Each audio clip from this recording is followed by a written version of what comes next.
Hello, Martin. Morning. So we have just been playing a game of Milites Mundi. Although, to be fair, it wasn't me playing. I was observing yourself playing, and you were Sassanids, and you were playing against fellow gripping beast Lord Sherwell, who was early Roman... Late Roman, Imperial Romans, yes. So I'm just going to quiz you about a few things that I observed while you were playing, if that's all right. You can give us some answers, and over the course of doing that, tell us a bit about how the game plays, etc. So obviously the first thing that anyone would notice is the fact that the figures are all really tiny. So although we're used to seeing Gripping Beast games being played with 28mm figures, these were not. They were 6mm, weren't they now? Yeah, the test set that we used were actually Bacchus 6mm figures. The game is designed to be played with any of the smaller scales, so it works pretty well from 15mm down through 10, which is the scale we're going to be using, through 6 and even 2 if the players want to do that. The nice thing about it is the smaller the scale of the figures, the more you get on the base and the more spectacular the game looks.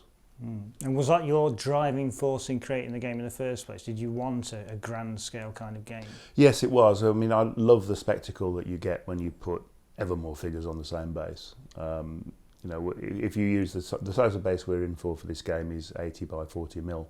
So at 28mm scale, or scale size, you get 8 figures. If you go to 15mm, you get 16 figures. In the 10mm that we're aiming at, you get 30, which I think is a good size unit. But down at the 6mm scale we're using for this game, you get 60 odd figures, up to 60 odd figures on a base, and I think that looks very spectacular. Yeah, it does look really good, and yet still on a manageable size table. We were using a 6x4. Is that about the going rate for a Yes, for the size of game we're aiming at, that allows you with most armies to indulge in flanking manoeuvres and all the things that you can't fit on a 6x4 in a larger size. You know, and that's really what we're after, not stopping the game from having those artificial boundaries on the edge of the table. You can play it with, there's a larger size of army that we also recommend, but that's for 8 foot or wider tables. Okay, right. So yeah, a few other things that anyone watching the video will notice is there's tokens on the table. Momentum tokens play a big part of the game, don't they? How do they work in the game? Yeah, momentum tokens are our way of trying to replicate the ebb and flow of fortune in the game. So a player starts with a pool of 5 tokens, and they're awarded more during the game for certain activities. So very successful shooting rounds, or for successfully charging the enemy, for beating the enemy in combat. All these gain awards of further tokens, from anything from 1 to 4 at a time. So a player can build up to a pool of 12. That's the most they can retain through turns of the game. And then these can be used in order to bolster their results in combat, or to help them gain the initiative for a round if they feel they need to be moving first to achieve certain things.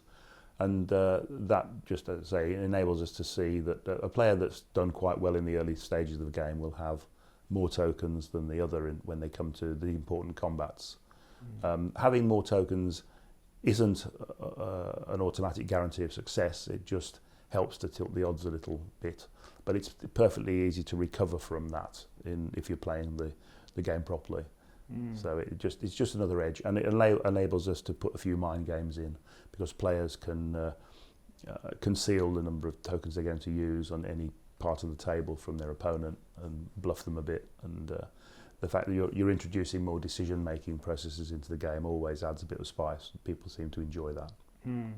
Another thing, again, is the fact that the modifiers work by tending not to be +1 to hit or whatever, or -1 and things like that. That's done on a sort of adding a dice basis, isn't it? Yeah, that's right. We start with a given number of dice for a type of unit, which is very simple. Most of them have the same number.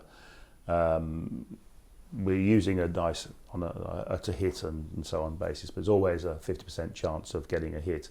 But we change the number of dice that the unit throws depending on its circumstance. So, you know, the better troops throw more, troops with better weapons throw more, or cause their opponent to roll less. It's a very quick and easy process to go through. and the fact that hits are always a 4, it makes the dice rolling quicker as well. And it's a process that sword point players will be familiar with, because sword point being your 28mm set of rules that's been out for a couple of years now, is it? Yes, that's right. Yeah. I mean, a lot of the mechanisms in this game are the same as or similar to sword point. We are intending to do a second version of sword point because we're getting close to selling out of the original print run. And some of the changes we're making to that are already in the Milites Mundi set. All of the underlying basics will be familiar to a sword point player. It's the way we do things like the use of dice in combat and so on, which is different. And there are a number of alterations which are purely there because in this game, one base is one unit. So there's no removal of sub-bases or figures to give it, so there's no attritional process that you can use. So we obviously have had to adapt some of the mechanisms in order to deal with that. And you also mentioned you can use the same army list as well, because you've already got quite a few army lists out. Yeah, that's right. We've got 4 books of armies out there, plus we're generating ever more supplements for particular periods and campaigns. We've come up with a method whereby it's possible to generate the armies for this game out of the books we've delivered for sword point by using the cost of a sword point base as the cost of a unit in this game. So we didn't need to go back and reprint stuff, and people don't need to buy extra books. So. So yeah, you briefly mentioned the figures. Although we were using 6mm figures today, you Gripping Beast are producing a range of 10mm figures, aren't you? Yeah, that's right. We've started with a couple of ranges sculpted by Robbie Baker. We've done early Imperial Romans and some Parthians to face them, so it's a slightly asymmetric combat between those two. They're nice little figures, though I say it myself, I'm very pleased with them. Robbie's really good at the 10mm scale. He'd already done a lot of First World War ones for us, so we knew that they would be nice. And we're planning to do some more, we just haven't decided quite what's coming next. Either something to go with the early Imperial Romans, or possibly, if they sell well, we'll just do 2 completely different ones that are natural opponents.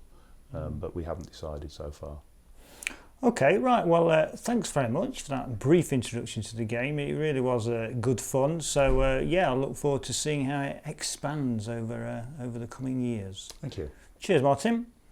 This video has been produced by WI Prime. WI Prime is Wargames Illustrated Magazine's online members club. As a WI Prime member, you get access to all Wargames Illustrated videos before anyone else. We'll keep you posted on what's new via the Primetime News Bulletin delivered to your inbox every Friday. If you're not a WI Prime member, you're missing out on loads of benefits, including access to the Wargames Illustrated Vault, freebies, discount vouchers, PDFs of the latest magazine, and more. Find out more about WI Prime by following the link.